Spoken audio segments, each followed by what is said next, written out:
Let me show you the real state of the U.S. economy. I know many of my friends, colleagues, and family members are still in serious denial about a major currency crisis in the United States. But this is natural. In the world of psychology, they call this the normalcy bias. You see, the normalcy bias actually refers to our natural reactions when facing a crisis. The normalcy bias causes smart people to underestimate the possibility of a disaster and its effects. In short, people believe that since something has never happened before, it never will. We are all guilty of it. It's just human nature. The normalcy bias also makes people unable to deal with a disaster once it has occurred. Basically, people have a really hard time preparing for and dealing with something they have never experienced before.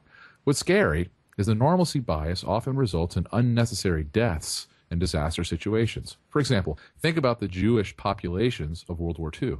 As Barton Biggs reports in his book, Wealth, War, and Wisdom, by the end of 1935, 100,000 Jews had left Germany, but 450,000 still remained. Wealthy Jewish families kept thinking and hoping that the worst was over. Many of the German Jews, brilliant and cultured and cosmopolitan as they were too complacent. They had been in Germany so long and were so well established, they simply couldn't believe there was going to be a crisis that would endanger them. They were too comfortable. They believed the Nazis' anti-Semitism was an episodic event, and that Hitler's bark was worse than his bite. They reacted sluggishly to the rise of Hitler for completely understandable but tragically erroneous reasons. Events moved much faster than they could imagine. This is one of the most tragic examples of the devastating effects of the normalcy bias the world has ever seen. Just think about what was going on at the time. Jews were arrested, beaten, taxed, robbed, and jailed for no reason other than the fact they practiced a particular religion. As a result, they were shipped off to concentration camps. Their houses and businesses were seized. Yet most Jews still didn't leave Nazi Germany because they simply couldn't believe that things would get as bad as they did. That's the normalcy bias, with devastating results.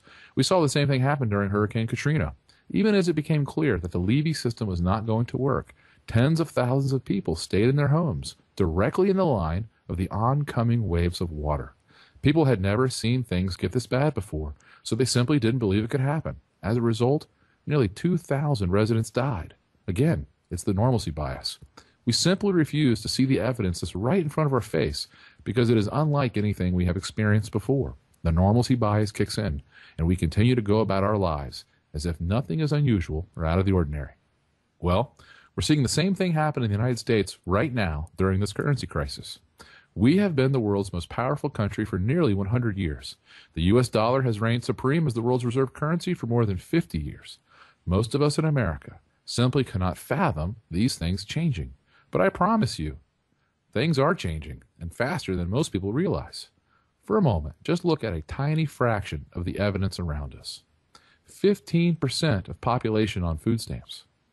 Did you know that there are now more than 46 million Americans on food stamps? That's nearly 15% of the entire population. Those numbers are up 65% since 2008, and that translates to roughly 1 in 7 Americans. Can a country really be in good shape when 15% of the population can't even afford to buy food? Or how about this? 43% of American families are essentially broke. According to a recent article on MSN Money, about 43% of American families spend more than they earn each year. Look at this chart. It's unbelievable. Americans hold $12.8 trillion in household debt. And of those households carrying debt, the average credit card balance is a whopping $15,422. It's no wonder the U.S. Census Bureau says the median household income in America is actually 8.9% lower today than it was in 1999. So how in the world can we possibly spend our way out of the current crisis? We certainly can't do it with savings or increased earnings. The only answer is to print more money, which will hasten the fall of the U.S. dollar as the world's reserve currency. And that brings me to the mystery of disappearing jobs. There's simply no one better at bending statistics than the U.S. government. Take the unemployment rate, for example. Back in the 1930s, anyone without a job but not retired was considered unemployed. Today, however, the government calculates unemployment mainly by counting the number of people receiving unemployment benefits. So when unemployment benefits expire, people are no longer counted, and the unemployment rate actually falls. Ridiculous, I know. If we were to actually believe the government's distorted calculations, Unemployment was reported to be 7.8% in December 2012, according to the Department of Labor. But the reality is, the true unemployment rate is much, much higher than what the government is reporting. If you don't believe me, look at two job postings I read about recently. In November of 2012, 3,000 people in Chicago stood in line for as long as 4 hours to apply for one of 55 city jobs on offer. And American Airlines recently announced it was hiring 1,500 new flight attendants, jobs that pay on average $23,000 per year.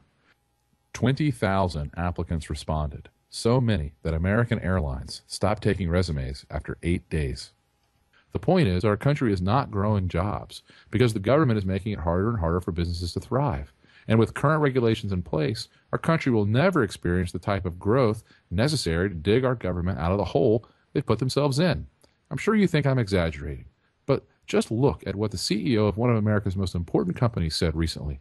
Intel CEO Paul Otellini said in a speech, "I can tell you definitively that it cost $1 billion more per factory for me to build, equip, and operate a semiconductor manufacturing facility in the United States."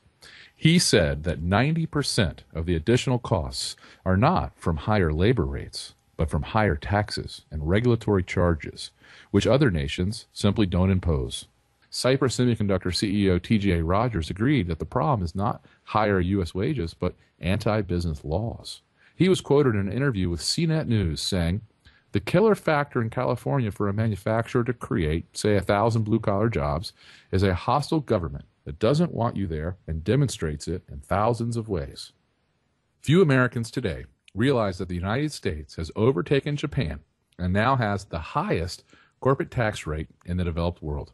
Why would anyone want to start a business here when they can do it for less money and keep more of the money they make by locating elsewhere? It's just another good reason to avoid the U.S. dollar. So is this. Did you know that in 1979, there were 61 American companies that earned a top-level AAA credit rating from Moody's? Today, there are only 4: Automatic Data Processing, ExxonMobil, Johnson & Johnson, and Microsoft. Does this sound like an economic recovery to you?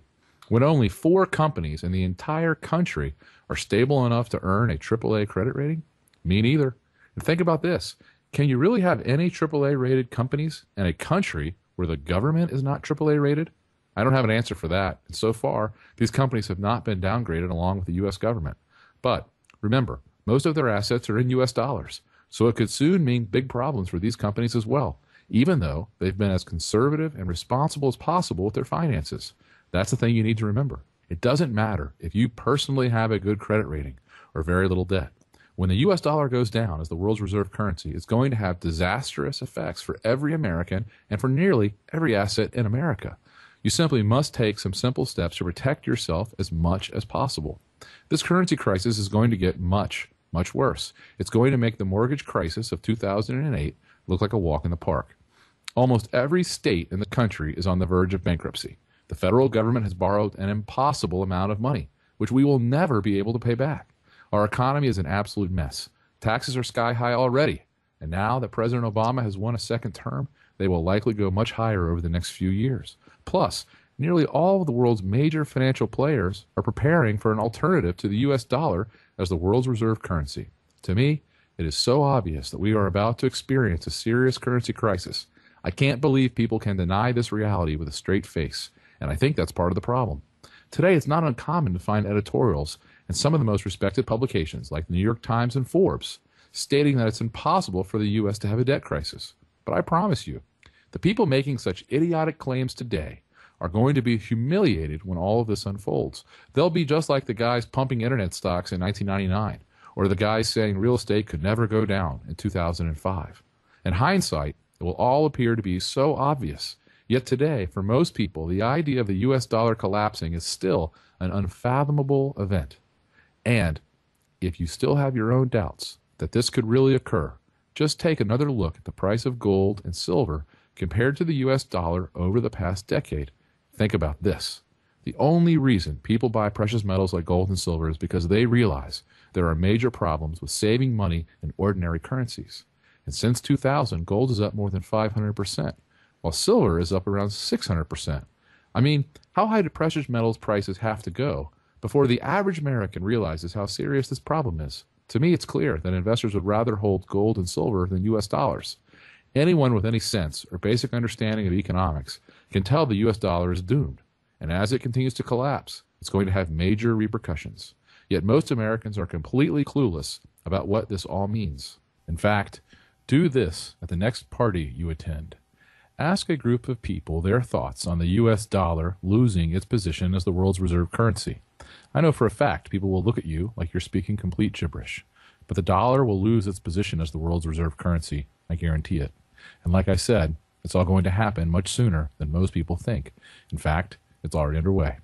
So what can you do? Well, I've done a lot of research on this development and have found a surprising number of simple things you can do to not only protect what you've currently got, but to also potentially make quite a bit of money as this currency crisis unfolds. Here's what I recommend. In order to protect and possibly even grow your wealth in the next few years, there's a series of pretty simple financial moves I believe you should begin making immediately. And here's something I want you to keep in mind. Right now, all of these moves are easy and fairly straightforward to implement. But if you wait to do these things, I believe they will almost certainly get very expensive, difficult, and even impossible to do. If you do these things now, not only will you be better prepared to weather the coming storm, I believe you could also make quite a bit of money over the next few years.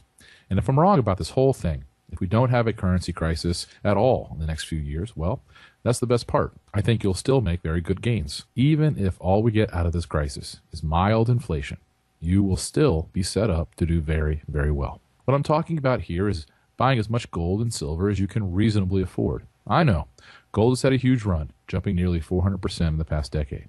But believe me, when the U.S. dollar loses its status as the world's reserve currency, this early run is going to be a mere afterthought. I will be surprised if gold does not reach $5,000 an ounce or $6,000 an ounce in the next few years. The smartest money managers in the world, people like George Soros, David Einhorn, and John Paulson, have all recently taken huge positions in gold. Even Bill Gross, the bond king, who's one of the richest men in the world, and over the past 20 years has become the world's top bond expert, is now recommending buying gold. And what about silver? Well, I believe silver will serve a unique role during this currency crisis. Let me explain. For most of recorded history, the price of gold has been around 16 times the price of silver. This ratio, the so-called silver ratio, has fluctuated from time to time based on silver discoveries and attempts by governments to regulate the silver-to-gold ratio. But in a free market where demand for silver as money exists, I'd expect the natural supply and demand balance to lead to a silver price around 1/16 the price of gold. Based on the historical ratio, with the price of gold over $1,600 today, the price of silver should be over $100. It's not, of course. Today, silver is trading around $30. Gold is selling for around 50 times the price of silver today. What explains the difference between hundreds of years of history and today? Why is silver still so cheap relative to gold? When silver is demonetized, as it is now, meaning it's not being used for money, but just for industrial purposes, supplies soar as people sell silver for gold and other currencies. On the other hand, during periods of monetary crisis, demand for silver as money pushes the silver ratio heavily in silver's favor. For example, the ratio returned to its historic range, 16-1, during World War I. It happened again in the early 1970s, when Nixon abandoned the gold standard. It also happened most famously in 1979-1980, when it seemed as if America was really entering a serious money crisis. I believe the gold-to-silver ratio will get much closer to 16-1 in the next few years. As a result, silver owners will make a heck of a lot of money.